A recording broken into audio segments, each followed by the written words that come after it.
Samson, what's up, man? You're here. How was the flight here? How's everything traveling? Man, it's been good, man. It's been absolutely great. Obviously, finally here in the US after the butt job back in 2020. We're finally here. We're finally doing a show in the States, and of all shows, we got the Arnold as well. So, man, dream come true, man. This is all happening. How was traveling after traveling through COVID and having a disaster trying to get here the first time? I mean, obviously, after the first time, you still have that fear of anxiety because we were going to the airport.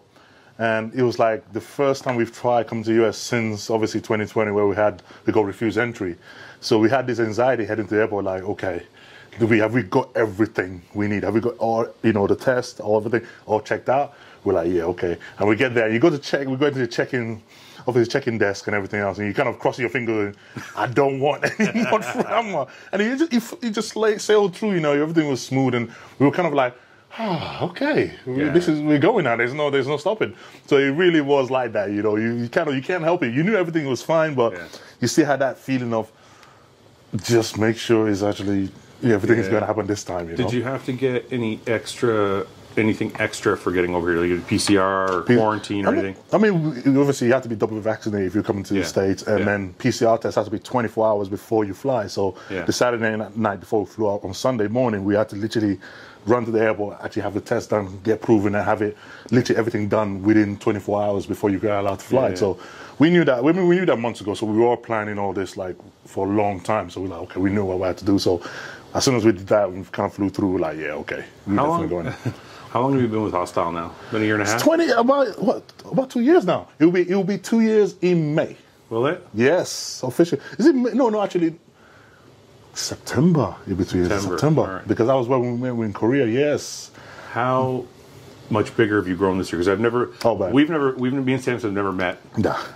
This is our first time meeting in person. This is the first time meeting in person. How much have you grown since you started with us 2 years ago? Oh man, I think what? How much bigger is he than he was 2 years ago? He's big now. I see him every day, so to me he's small. In 2020, we competed in 2020 in Alicante, Spain. I think that's the show we did.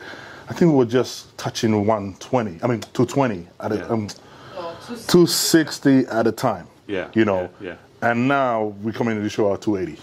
So in the space of that, within September 2020 and now, so we've definitely kind of capitalized on that. How much are you weighing right now? 280? 280. To where I live now. How tall are you?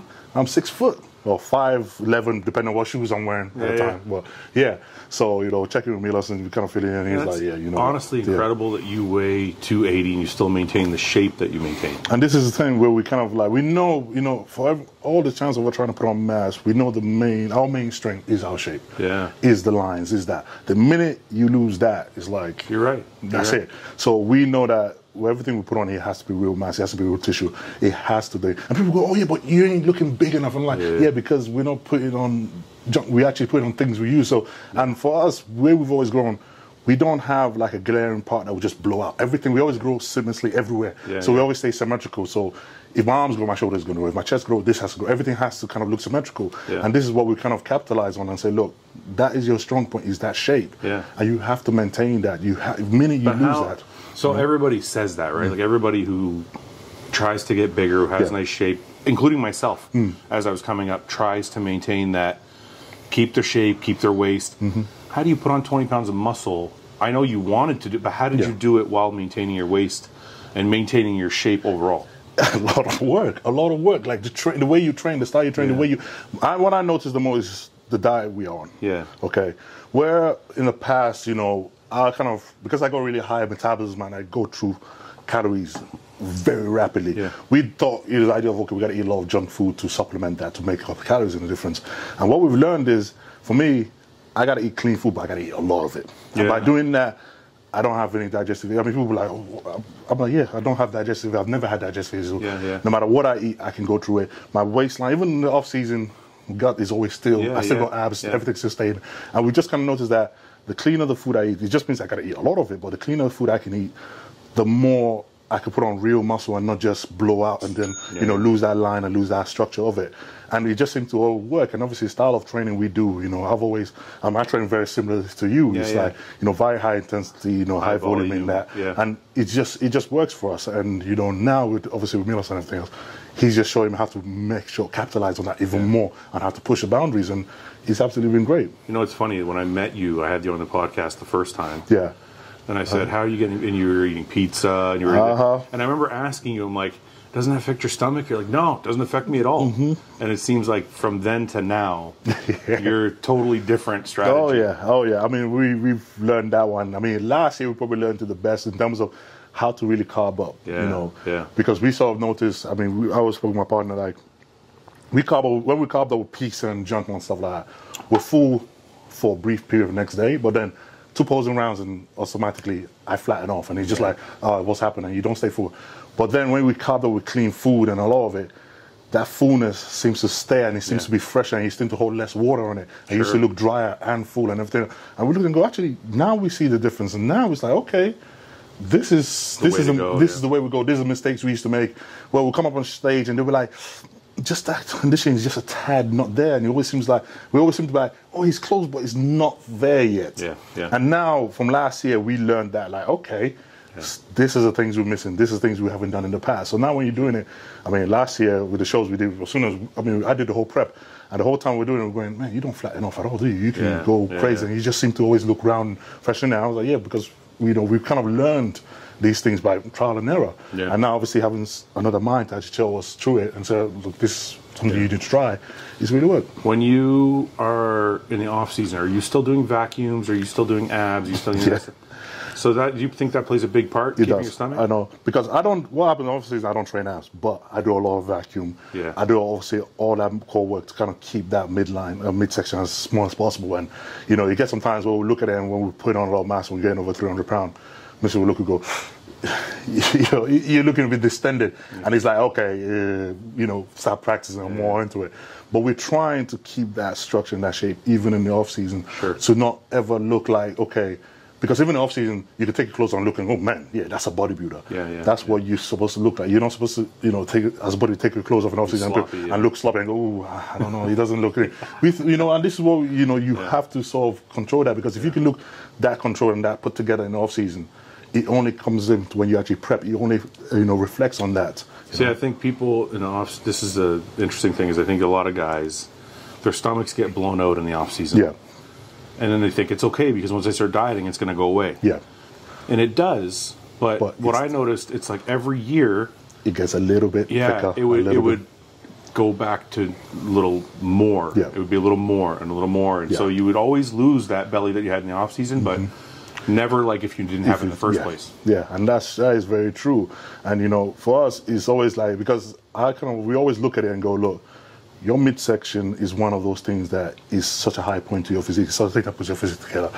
You cannot afford to lose that. So whatever you have to do to maintain that, you've got to make sure you do. For every size you can put on, if the minute that it looks like for the size you're putting on, you're losing that point, then it's not worth it. You know, it's not worth it. You got to, you know, drop back on it. So last question about the waist. When you're 300 pounds, like what's the highest you got to in the off season? 313. So let's say you get to 313. When you're eating for 313, you're eating like 5,000-6,000 calories, right? Oh yeah. How don't you feel like you get distended at all when you're eating 5,000 or 6,000 calories? Of course you do. I mean, there's no way you can eat that much food and not get distended at that point in it. Yeah. But then this is why I said, like, when I wake up in the morning, when I know that the food is actually going through my system. You know, you go in and brush your teeth, you stand over the sink, and you just practice your vacuum. And, you know, like you say, your obliques and abdominal wall, you strengthen that so you can always hold your abs in and hold that midsection tight. Because the minute where it's almost like off-season, we sort of just allow it and just feel like, well, we don't need what we wear, you know, tank top, we look big, and that's all it is. So you just let your gut hang out, and you walk around with that. I mean, you walk around like that for months. Your abdominal wall, everything is just kind of like, he's not getting much training on that. True. So trying to keep that strength in that and maintain, actually holding it together the whole time, it then reflects later on, because you don't have to work so much when you actually prepping to actually try to suck it in and try to work on that point in it. I wish you were around when I was 30 and could have told me that. But no, it's just something we learned. It's something that we kind of learned through time, because it's like, as much as it is, you have to kind of watch these things, because especially when you've seen other guys go through it. Well, I think what had happened was in the early 2000s and through 2010 and their early teen years, I think nobody was being penalized for it. No. So nobody was paying attention to it. Yeah. Nobody was doing vacuums. Nobody was doing abs, and the stomachs were getting worse and worse and worse, and nobody was saying anything. So nobody cared. Yeah. Then when somebody said something, now it seems like all the bodybuilders I talk to are doing vacuums and they're eating better so they don't get distended or as distended. So I think all those things. You see the physiques and the way they are now. There's so much more improving. There's so much. You look at them and wow, they can turn to the side and do the quarter turns, and you still have that small waistline and everything else. Yeah. Wow. And I think this is a good part for bodybuilding. You know, there's something that you can see and go. Bodybuilding is that point where you used to look at it and watch it back then, and you go, wow. You know. That is just beautiful. That's something I want to look at. You know, it should always kind of remain in that form of you looking at it, whether you're a mass muscle or not. People should always look and go, man, that's incredible. That's something you know great for you. You should never be like, that's nice, but I don't think I'll ever want to look like that. There should always be an appeal to it. You know, so trying to maintain that is supposed to be one of the key things. It's almost like, you know, you kind of fall into this lazy mentality of, okay, you know what, it doesn't matter. I don't get penalized for it. No one says anything, so I don't need to bother anymore about it. And that's not the mindset to go, you know. At the end of the day, you're a professional at what you do. You have to sort of take that as one of the jobs that you have to appeal to, you know. So, speaking of nowadays bodybuilding, when I look at this lineup, and it's a reduced lineup, it's still a very strong lineup. Oh, yeah. And I think when I look at this lineup, I see you, Brett, Regan, those off the top of my head. Kuklo even kind of fits into that. There's some Brandon a little bit bigger, but still streamlined physiques, and there's a lot of streamlined physiques. So where do you think you fit into that mix? You know, Justin's a little bit more on the mass side. He's kind of got a freak factor with the wide shoulders, and so Max Charles can be dangerous from the front with that ab structure. So where do you kind of see yourself? Who do you see that you want to be compared with? I mean, one person I was looking forward to getting compared with was Cedric McMillan. That's true. Because we're both tall guys and we both had sort of the same structure and everything. I was like, and obviously, unfortunately, Cedric pulled out of the show, but that was one guy that I've looked up to coming through the ranks and kind of watching him and watching his structure and going, wow. That's for me, that's just beautiful. And I was sort of looking forward to this show because it would have been the first time me stepping on stage with him and seeing it, and just that matching structure to me. And I was just looking at that. That would have been, would have been it for me. So, so I think that as much as it is where Cedric is not coming into the show, I'm basically going to be filling that spot of, okay, you're the tall, aesthetic guy. That's your slot to now take into. So I kind of look at it like that, just smile and just say, look, I know I'm bringing my best. Place me where you place me. That's that's all you can hope for. There are some storylines like, and come on, Samson, we're all competitors. I know there's of course. I know there's people you probably see that you're like for example, you and Regan are 1 for 1. Oh yes. Right? So are you like this is the rubber match? Oh because this one makes it more interesting because obviously me and Regan we both did our show roughly about this. The last show we did was roughly about the same time. Since then we're not under the same coach. And it's been roughly the same months to improve, right? So the last time we did Prague, and I won Prague, and basically we've had the same time and the same coach to improve in that. So for me, this is going to be a really interesting. He cheated though. Regan cheated because he's got me right there with him. I know, but even then, now if you beat him, it's even bigger. So this is the fun part because I really want to see because I know I've improved in that time scale and everything else, but to then bring it together again and then look and go, okay, right. We both had the same time off. We both had the same sort of under the same coach and same watch why. How much did we both improve? What becomes the package we bring in now? So for me, that's one thing I'm excited to see. And likewise, even standing next to top guys I've never stood next to before. Never stood next to Brandon. Never stood next to Bonac. Never stood next to Steve. For me, this is something that I really want to see happen. I really want to know what that. Well, and that's another one. I mean, Justin, for example, was 8th at the Olympia. So for you. I mean, this is bodybuilding math, right? You think to yourself, okay, if I can beat Justin, that puts me in the top 10 at the Olympia, right? Statistically. So, are those things going through your mind as you're prepping for the last 12 weeks? Are they going, you know what I mean? Of course, man. 12 weeks, right from before you even applied for it, when you saw the list of the lineup, you're like, okay, there's a lot of heavy hitters in that list, okay? Where would you place? And obviously, placing wherever you do in this show sort of determines your mindset going through Olympia from this point on in terms of, okay, would I guarantee to crack the top 10 in Olympia? How much time or whatever do I need to improve on that thing? So for me, with this show, with so many of the guys in there that are top 10 in the Olympia, for me it's like, okay, fun time. Let's get to work. Let's see what happens. So of course, I mean, I'm not going to sit here and say, I'm just lucky to be here. I just want to have fun and say, of course, man, come on, man. So for me, I'm like, look, I want to crack that top 3. I want to really be in there so I can go off and have a long off season from this point going. Yeah, I know I know where I stand now. So of course I want to beat those guys. I mean, who wouldn't? You know. I'd like to see you stand next to Brett. I know you guys are both hostile athletes, but I know you guys are both friendly and I feel like both of you have very strong, streamlined physiques. Yeah. It's going to be. I really want to see that. I really want to see you next to Steve too, because Steve's a taller guy. He's a taller guy, very wide.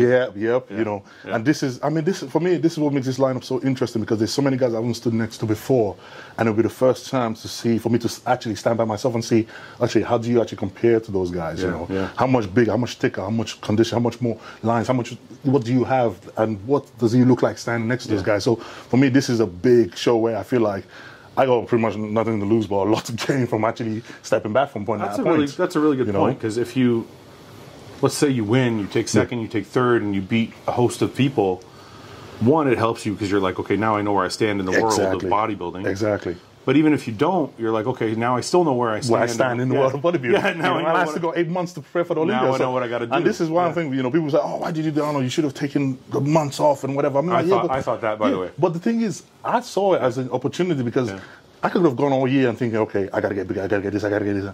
You know, you end up focusing a lot on those kind of little aspects. But I'm like, you're still going to have that time off. You're still going to have 8 months off. And you know full well that what you can do with that time. Yeah.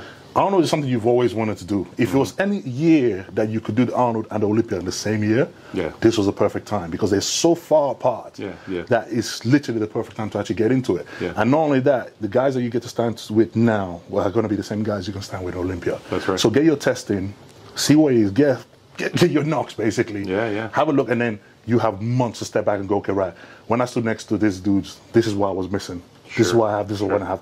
I got 8 months now to work on that. It's funny that you say that, because when you did, remember we talked after you won Prague? Yeah. And I said, just sit, rest. Don't do anything. Yeah. And then you went and you competed the next week. Yep. So I was like, okay, he's having fun, whatever.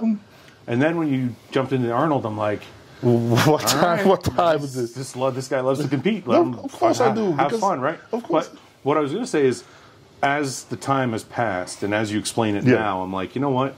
This is really a really good decision for you. Because, I mean, like you said, there's no losing. There's no losing for me. You know, I've never competed in stuff. I've never done the Arnold before. I've never done a low show. Those people, they've already known me from competing in Europe. That's right. They haven't seen me in a fair, especially in a state like out the way it's like right front and center. You get to see everything. Yeah. So for me, I felt like it's an opportunity you couldn't miss, man. This is it. If you're going to break in with the big boys, now is the time you do it. So it's insane to think, okay, you'll be like, nah, I'll set this one up. Yeah. Come on, man, I love to compete. This is why we're in this sport, you know. Right, as much as I love the training, I love being in the gym, the stage as well, man. Yeah. You know, battle. Come on, do this, you know. So, to me, the Arnold's is a massive stage, and it's bigger than the Olympia to me, because I've gone to it since I was 20, right? Yeah. So, speaking about how big the show is, and the people in it, and what it means, is there a lot of pressure along the way? Is there a lot of pressure this week? Or are you feeling pretty good about everything? Like, where are you at? Okay, put it this way. When it first came out, right, and I was like, okay, the list came out, I was like, okay, damn, that's a tough lineup. And then at that point, I was like, you know what, man, just do what you do and just go in and everything else. So we trained in and we were just training. I think we got about 6 weeks out. Yeah. And I think we dropped a video and all of a sudden, it felt like all eyes. We were like, oh, actually, Sam. Yeah. And then all of a sudden, you're like, oh crap, people notice that I'm here. Yeah. And all of a sudden, that feeling starts coming, okay, now you're getting eyes when people are noticing that you're there. And you feel like, and people say, oh, it's pressure, but I think what actually ends up happening is you end up thinking, actually, I've always been this way, I've always worked this hard, I've always done this. It's not like, oh, now they notice you, now you got to work harder, or now they notice you got to deliver. I'm like, we've been doing this right from day one, you know. Yeah. All that's changed is now we're being seen for doing it. People are watching you. People are watching doing it. So you kind of, that sort of adjusts that pressure feeling of it, of you thinking, oh my God, they're watching me, I gotta perform. Like, no, you're already doing that. You just so it doesn't, so when you know, because I always did better in the shows where I was an underdog and nobody said anything. Yeah. So you feel like either way, whether people are watching or not, you perform the same. I feel the same way. I feel exactly like that. Because before I would have thought, ooh, I always like the underdog feeling. I always like coming the idea where no one knows anything and you just drop up on stage and go, damn, we forgot him. And that's, throughout my career, that's what it's been like. And I also got used to that. And this is the first time where we're kind of going in that point where now people actually, they're like, oh man, we're watching you. And you're like, and for weeks, I was like, man, this is intense. I haven't got this before. This is intense. Okay, how are we handling this? And, you know, I spoke to a few of my friends and they were like, but Sam, you're not doing it. They're not, now that they're watching, you're not doing anything different. It's not like all of a sudden they're watching you, now you got to do something that you haven't been doing. It's like you've been doing it right from the start. Yeah. All it is now is people not finally noticing that you're doing it. Yeah. So just carry on doing what you're doing, and you know you're going to go on stage and do what you always do. You know you're going to, don't look at it in terms of how big it is. Just look at it as another show.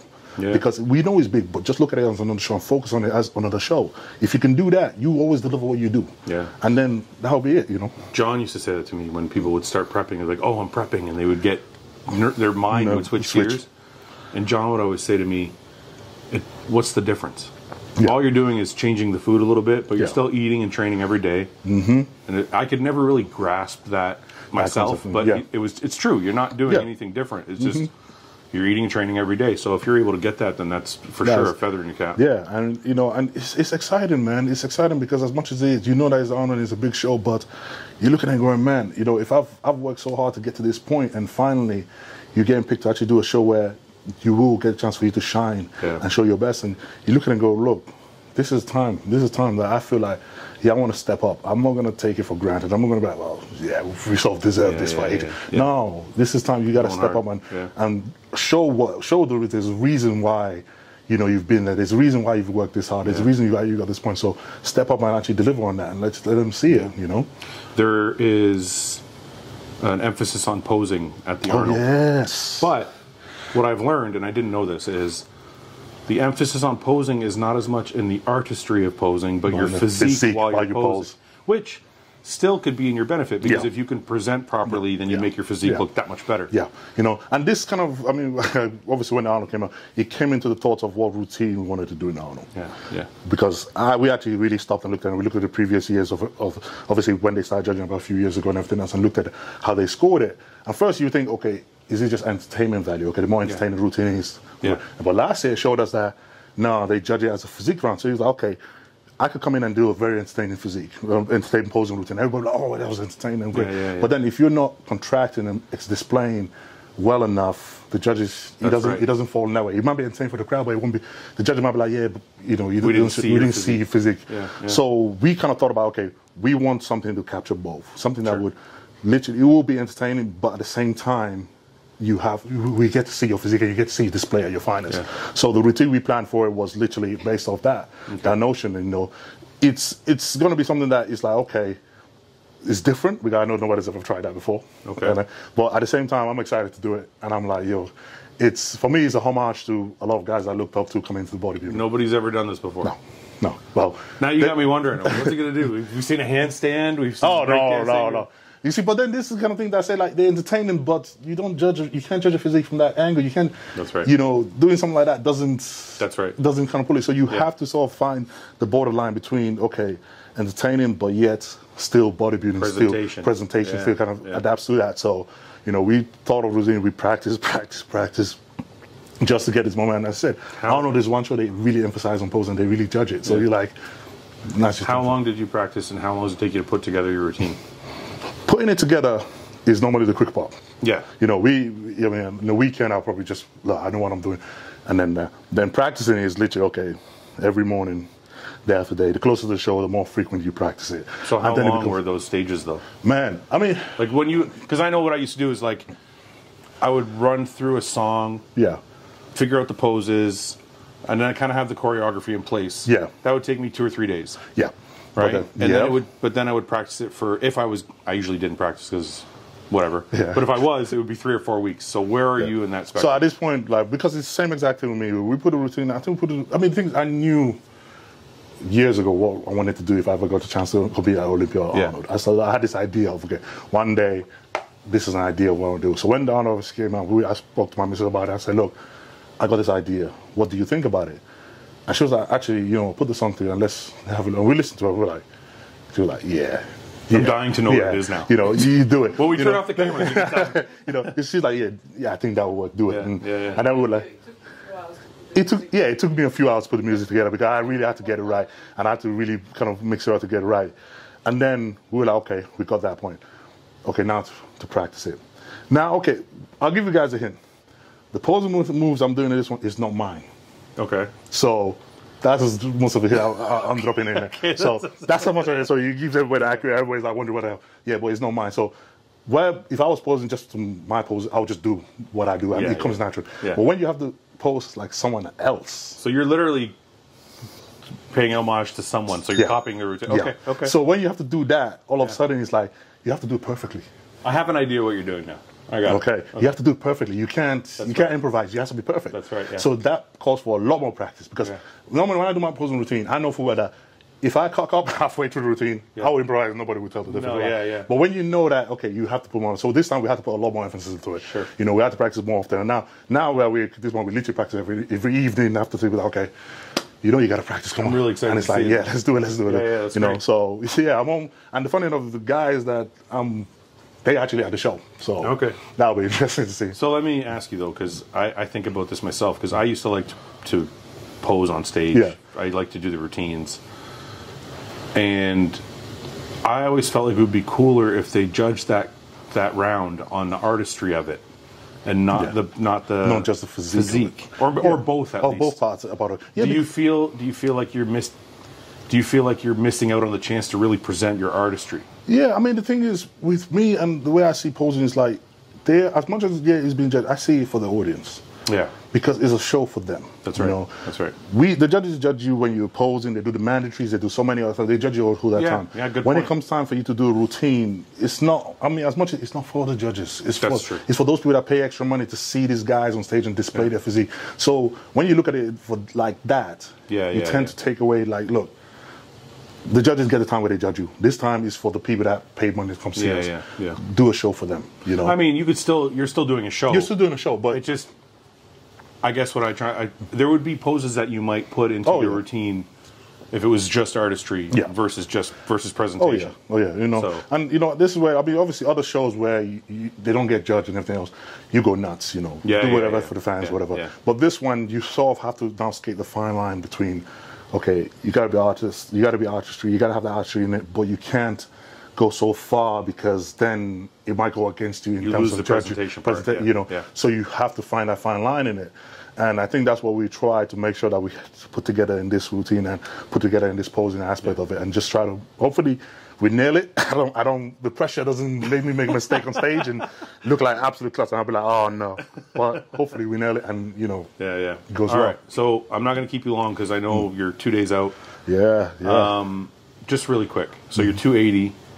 I just want to know a couple quick facts. You don't have to take long explaining them, but when you're 280, you're flying on Monday. Are you still training, and up to what day are you training, and how much cardio are you doing? Not how much, but are you still doing cardio every day up until what day? I'm doing cardio all the way to tomorrow. So tomorrow is the day before the show, basically. Day before the show. Day before the show. So training, same thing with training. I mean, what happens is your training, obviously, intensity drops massively. It's more like a depletion. It's more of a depletion workout and sort of thing. So all that kind of goes in.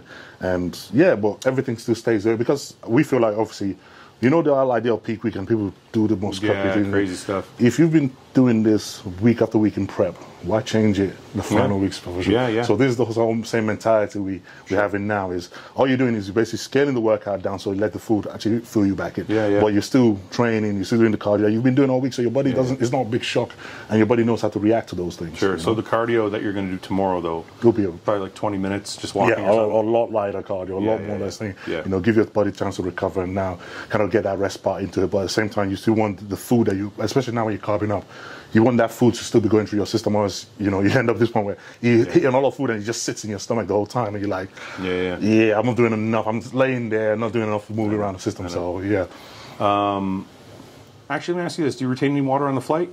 No, I don't actually, which is actually quite interesting because we realized that last year, because we had we flew to Italy and then Egypt and then Prague and everything else, and Milos wanted to even see that, literally we got it, and if anything, we got drier when we actually got to Egypt. We actually stood out the next morning and he was like, what we look like? He goes, he's like, yo, you actually look a lot drier. Maybe we don't actually have to cut the water after all. You actually look a lot drier. I was like, no, we don't retain water in the flights. And because before, we didn't know that, especially a long haul flight, we never knew that. But then it was a learning curve for us. Going, actually, we don't have to worry. Because you used to have, when you're on a flight, you wear the socks. The compression socks. Yeah, but now we're like, nah, man, I'm good. Yeah, so you got here and you're okay. Yep. Does Milos cut water at all over the course of the next 4 or 5 days or 3 days? Basically, we up our water through the week, and then it gets towards, I think, just 24 hours before the show, and we just basically drop the water. We don't cut it off. We never cut our water off completely. I think we kind of drop it to like probably about a liter. So you leave some in? Yeah, we leave some in, kind of keep that system going, and we don't change anything. Yeah. But yeah, we just basically do that. We just drop the water and then kind of coast our way to the show. Did you used to cut water completely at all, or no? I've never completely cut water. I think we've always kind of always left some in, and sort of like, you know, not enough that you're guzzling down. Almost like you're keeping your throat dry, sort of thing. And even then, it's sort of thing like, you know, you tend to flatten off a little bit more. So what he's done now with us is he's just said, look, drink it as normal, you know, just drink it normal. Don't gorge down, drink as normal, and just trust your system, because you're full, you're complete. And at that point, you should be full, and everything already should be your system. All you're trying to do is maintain that, you know. So it's just basically just, you know, just kind of keep like a steady, normal day of water of drinking for you. Sure. So do you think you'd flatten out at all if you cut water? Like, I think so. Like back in the day, we used to cut completely. Yeah. So that thing's out. Most competitors I know don't cut it all. Like they leave it in. No, I think we do flatten out. I mean, that one, from what we learned and experience, is as much as because for us, especially with the way we are, we built more to be round and food, and then when we flatten off, it's almost night and day. You could tell. You all of a sudden, instead of, especially being a taller guy, all of a sudden you look more stringy. You look, you look lanky. Yeah, they'll be like, oh man, he's dry, he's conditioned, but then it's like, but he doesn't pop though. There's no excitement. So we know that we have to skate that fine line between being full enough but yet being just dry enough. Because I can be completely dry, because the minute I look like hardly dry, I'll be flat. You'll be like, okay, he's dry and hard, but there's nothing impressive anymore. He doesn't look so bubbly anymore. So we know that we have to always skate that fine line of, okay, how much can you go one way or how much go on? And this has always been our problem in the past, where we're trying to find out, okay, when are you full but not too full that you look spilled over, but at the same time not so dry that you don't have that fullness anymore. And, you know, we sort of figured out last year and just kind of think, okay, that's how it works for you, okay? But it's taken a lot of trial and error and failure to actually finally get the idea, okay, a lot of things that we overthink things a lot. Yeah, you don't have to, you know, just you look good 2 weeks out. And another one we actually figured out was, you just never got lean enough. Yeah, you know, when you're that lean and that shredded, and that, you realize there's not that much water. There's not much water you're holding, you know. And so when you come off of a flight and you've carb load and you're standing up the next morning, you're looking, going, you ate all that food and you're still looking dry and full, and it's like, okay, that's something you want to be, where your skin is so thin that even when you hold water, you can hardly tell. Looks, that's when you're like, you got no fat on it, you've re-pulled it down. Last question. Do you look better than when you won in Prague? Yeah. You do? Yes. 100%. How much better? No, bigger or more conditioned? Or both? Both. At this point, both. 100%. Because checking in with Milos, when he was like, he goes, okay, now, honestly, he's just like, okay, now we just got to get your fullness back in, because we've been starving you for the last whole week. But he's like, we just need to get that fullness back. He goes, but in terms of conditioning and size, you're there. Samson starves you, eh? Oh, yeah. Like hard? Yeah. Oh, yeah. Because this is what we have to figure out, that how much we really, especially being a big guy, you know, you always think that, I gotta eat this much food to stay. I'll lose muscle if I drop it. So when Miller's saying, oh look, you're only having 3 eggs for breakfast, you're like, dude, are you kidding me? You know. But then we learned, like, actually you can do that and not lose muscle, and actually get hard and think. We're like, okay. Yeah. So we're learning these things that we never had a clue before. You always come up with this belief that you set for yourself. Yeah. Don't cut the food, don't do too much cardio, because you lose. Actually, you can push it. You can push it. You can really push the boundaries. So as horrible as it feels, he made us push the boundaries. He made us, because I was 4 weeks out, and we were looking at it going, 4 weeks out, you look more conditioned than you did a year ago. Yeah. Because I know I posted a photo from Fritz. It goes, 4 weeks out, you look more conditioned than you did the day of the show in 2020. So he's like, and he's like, now I want you to still suck in, so that skin gets as even thin worse, as possible. And you're like, dude, seriously? But then it's like, this is what you have to do. So now we're seeing him go, okay, that's what we're capable of. Let's do it. So regardless of if you mistime it or you don't, you're still going to be so conditioned, and you're still going to look so freakish that he's going to be like, because, you know what I'm saying, it's like, other than people that see me every day, he goes, most people couldn't tell. They won't be able to tell when you're flat and when you're full. No, you know? Of course. Yeah. And this is what we're going to. So even when you miss time, most people wouldn't be able to tell, but we still want to get you round. We want to get conditioned as hard as possible and as full as possible, so you look impressive, standing next to those guys. So that's what we're kind of hoping for to bring in. Man, look, I got the routine to look forward to, and now you're telling me you're bigger and better than last year. So I'm excited to see you come out, man. I'm going to be commentating. I'll make sure I give you more praise than everybody else. Oh yeah, you got to pump it up, man. Like, You and Brett will get the most. No, but listen, thanks, been with us for a couple of years, and I wish you the best, man. I hope everything comes true for you on the weekend. So listen, thank you very much. I know you got a lot to do, so I'm going to let you go. Thanks. But we'll see you in a couple of days on stage. Thanks, man. Really appreciate having me. Thank you very much. Thank you. Okay, brother. Thank you. Thanks for watching. Please subscribe, share with your friends, and like the video. And if you get a chance, check out the description for all the different links to all the different places you can find Hostile and myself. And lastly, check out hostile.com for our new line of supplements and all of our apparel and gear. Thanks again for watching.